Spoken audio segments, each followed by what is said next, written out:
What do export controls even mean when models can teach each other across a border regardless? America has accused China of distilling their closed models, and now China has accused American labs of distilling Chinese open models. So here's the claim I'll stand behind. Regardless of who is trying to claim that they got there first, open models are already gaining ground as capability moves much faster than any government or company can contain it. Come with me and let's get into it. Dario Amodei, Anthropic CEO, stepped into the open weights fight on Monday, yesterday, and just the day before that, Nvidia, Hugging Face, Meta, Microsoft, and Mistral had warned Washington against premature restrictions on open models. So Amodei answered that directly.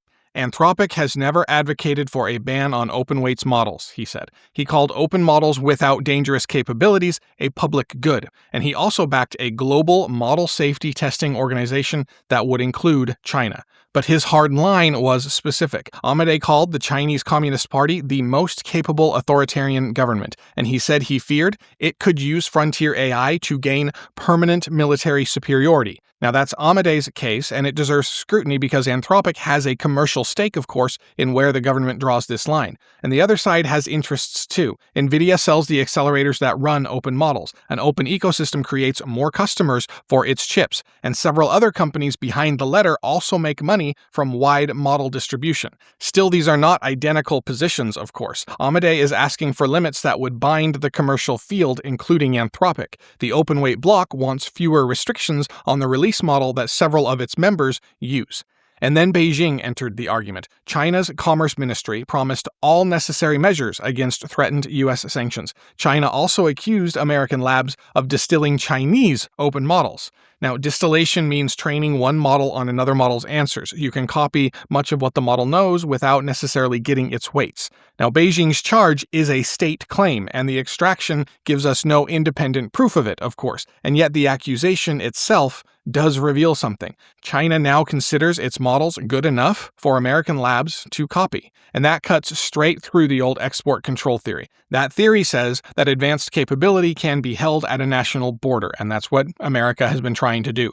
Distillation gives capability one other route across, but open weights give it thousands of routes across. Inside Washington, there isn't even one settled position to enforce, it seems. Wired found roughly 10 different camps in the administration, all pulling export policy toward different outcomes. So this is far more complicated than labs lining up against China. Every actor wants rules that fit its own strategic position. Anthropic wants China-specific controls. Nvidia wants the widest possible ecosystem. Beijing wants room for its domestic industry while threatening retaliation against outside limits. And underneath all of that interested framing, capability keeps moving. No company can earn that curve. No ministry can fully steer it. Models can be copied, compressed, distilled, modified, and run somewhere else. The argument now happening in public is catching up with a technical reality that arrived first. All right, moving to another story here. That fight over model access leads to the physical layer underneath it, and here, the market just priced in another crack. A report said that China has begun mass-producing homegrown deep ultraviolet lithography tools. Now, lithography machines etch circuit patterns onto chips. They're among the hardest machines on Earth to reproduce. The Dutch company ASML has long held a near monopoly over the most advanced versions. But ASML plunged after this report. On Tuesday, SK Hynix and Samsung each fell more than 10%, and that sell-off pulled South Korea's Kospi to a 3-month low. The day before, Chinese memory maker CXMT had jumped 466% in its Shanghai trading debut. CXMT is trying to break into a memory market dominated by Samsung, SK Hynix, and Micron. That market saw the two developments together. China is building a domestic route into memory chips, and now it may have a domestic route into part of the machinery needed to make the chips. Now, the limit here is important. DUV is not EUV.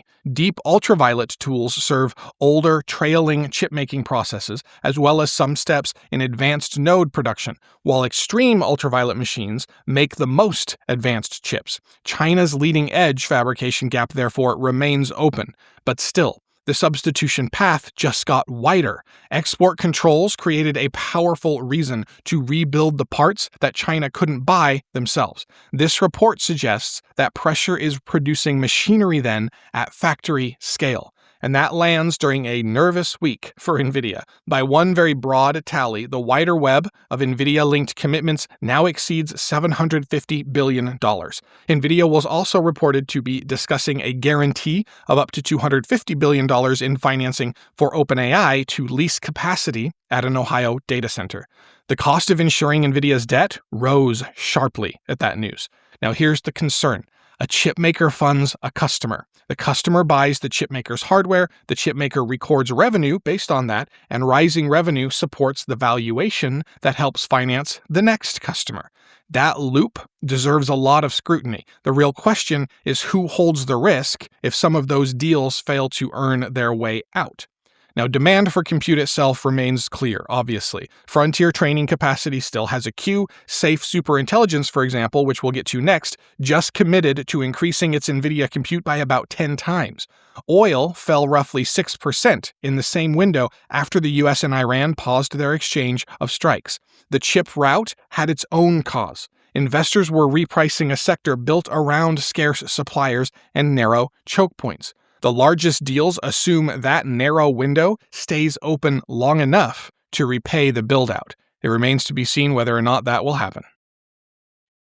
All right, shifting over here from duplicated hardware, let's move to one lab buying far more of it. Safe Superintelligence, or SSI, has spent about 2 years saying almost nothing in public. Ilya Sutskever founded the lab after leaving OpenAI, where he was a co-founder and led alignment work. Now SSI has announced a long-term partnership with Nvidia. The deal includes an undisclosed investment that SSI describes as running into multiple billions. The lab will get access to Nvidia's coming Vera Rubin platform, and SSI said its available compute will rise by roughly an order of magnitude. Sutskever described the moment this way: "We have research that is worthy of scaling up, and having access to a big Nvidia computer will let us do so." Now that's a large claim from a lab that has released no commercial model and sells nothing. But SSI says it has one goal: a straight shot to superintelligence that stays aligned as it scales. And it has raised roughly $7 billion in total so far, including a $2 billion round at a $32 billion valuation. Backers include Nvidia, Alphabet, Andreessen Horowitz, and Sequoia. Now, the financial loop needs a clear look here. Nvidia is already an SSI investor. Nvidia puts billions into the lab, and SSI uses that capital to scale on Nvidia hardware. And Nvidia said the partnership also gives it rare access into SSI's closely guarded research. So, the supplier invests in its customer, sells that customer the compute, and gains visibility into the research that compute enables. We saw the same basic shape last week when AMD committed up to $5 billion to Anthropic as Anthropic became its first 2 gigawatt MI450 customer. Both parties gain when the partnership sounds inevitable. SSI gets money, hardware, and credibility. Nvidia gets a large customer and a view into secret frontier research. SSI has ordered the problem differently from almost every commercial lab. Its stated thesis says that alignment can lead capability. Safety becomes a research problem to solve before deployment rather than a patch added after models ship. The company has staked $7 billion and 2 very quiet years on that order. SSI now says that it has reached something worth scaling. Now that's still SSI's claim, but the coming experiment is whether 10 times the compute does actually bring it closer to aligned superintelligence or simply produces a more expensive promise. Moving to the next story here, compute at SSI is chasing a guarded research claim, and elsewhere, AI-guided research is already producing things that you can hold. 3 papers published within the same week pushed AI deeper into the physical act of making. For years, machine learning has been great at suggesting candidate molecules and materials. That moved the bottleneck. A model could tell you what structure looked promising, while the lab, though, still had to spend years working out how to make it. But MIT's DiffSyn goes after that second problem. The model learned from more than 23,000 recipes collected across 50 years of chemistry. Give it a target material, and it suggests the temperatures, timing, and ingredient ratios that could turn that target into a real solid. Lead author Elton Pan put it plainly: "We know what kind of cake we want to make, but right now, we don't know how to bake the cake." DiffSyn can sample 1,000 possible recipes in under a minute. Researchers tested it on zeolites, which are minerals with tiny pores that industry uses for filtering and chemical reactions. Following the model's guidance, the team made a new zeolite with better thermal stability. Now, the second paper moved into bone repair. A team at Xi'an University used an agent-guided process to design a peptide hydrogel called viscoclamp. Diabetes creates chronic biochemical stress that makes bone harder to heal. Viscoclamp buffered that stress and restored the cell signaling needed to lay down new bone. The researchers tested it across rats, rabbits, beagle dogs, and rhesus macaques. That climb through 4 species brings the result closer to human relevance, although of course it does remain preclinical. Now, the third paper produced electricity from evaporation. Machine learning guided the design of a vertical microrod array. Water evaporating through the array moves ions along a pressure gradient, producing power. The system reached 21.5% conversion efficiency, and it stayed stable for 30 days. In tests, arrays powered emergency lights, a ceiling lamp, a smoke alarm, and a display. Now that sketches a possible off-grid power source that runs on ambient humidity. Now, none of these results is sitting on a store shelf right now. The zeolite still needs industrial scale-up, viscoclamp faces more testing and regulation, and the microrod system must prove that it can actually integrate into practical power systems. But of course, the shared change that we're seeing here is very real. AI is moving beyond the candidates list. It's helping to choose the steps that make the candidate actually physical. The old trial and error gap between knowing what you want and knowing how to build it is starting to compress.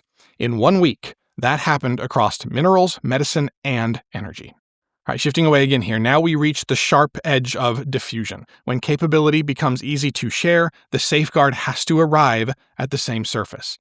On one day, 2 OpenAI surfaces failed that test. First, shared Claude conversations appeared in Google and Bing search results. These were snapshot links created through Claude's sharing feature. The pages had a robots.txt request asking crawlers to stay away, but they lacked a no-index tag, which is the direct instruction telling a search engine to keep a page out of its index. So search engines found them. The exposed material included crypto wallet keys and addresses, medical billing dashboards, API keys, login credentials, and a therapy app built through conversational coding. This was not a new failure pattern, though. Shared Anthropic pages surfaced in search last September, too, and last year roughly 100,000 shared ChatGPT conversations became searchable. A basic boundary between sharing a link and publishing it to the searchable web failed again. And hours later, AI Forensics documented another missing boundary over on Hugging Face. Now, Hugging Face spaces are apps and demos that developers publish for anyone to run in their browser. Researchers tested 9 of the most popular image editing spaces. 7 produced topless images after 1 plain instruction. Same pose, same face, but topless. There was no platform-level safeguard between that prompt and the output. AI Forensics also ran a honeypot that collected more than 1,000 prompts each week, and most were sexual. 83% sought to undress a real person. Of those, 95% targeted women, and 6.7% targeted apparent children. So that appears to be automated production of sexualized images of apparent children on a public platform, and that demands immediate removal and a safeguard that prevents regeneration. The EU and the UK are moving to ban nudifier applications by the end of the year. Outside audits like this one show why enforcement has to reach the platform surface where a person enters the prompt and receives the image. Now, the Claude exposure and the Hugging Face failure look different. One leaked sensitive text into search, while the other enabled non-consensual sexual images overwhelmingly targeting women with apparent children among the targets. But the design failure sits in the same place. A public feature reached the open web before a firm safeguard caught it, and that connects directly to Amodei's argument from Monday. He located AI risks in specific controls instead of a blanket ban on open models. Anthropic does have a stake in that framing, and its own sharing failure shows how hard the claim is to earn. Now, openness can expose harm, but it can also expose the platform failures causing that harm.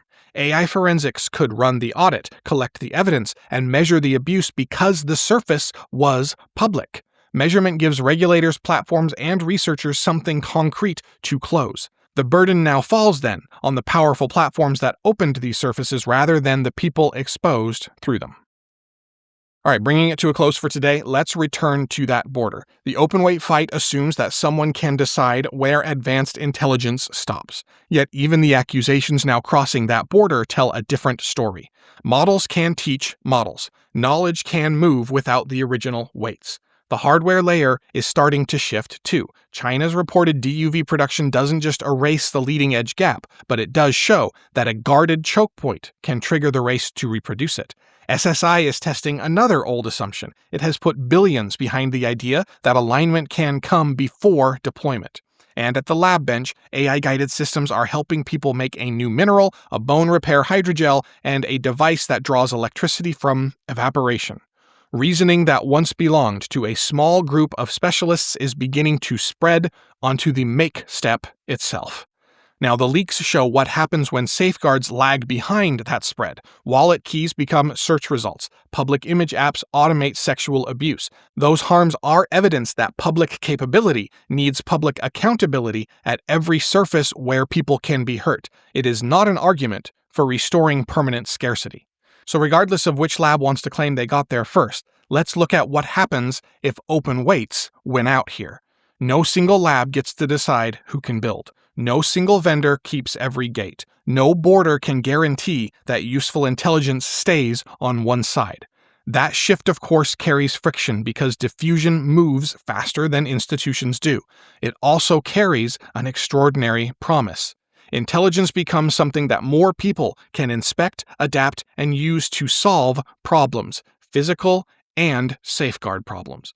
The durable answer is wider capability with sharper safeguards, downloadable models, independent audits, secure sharing features, and platform rules that stop abuse where it happens.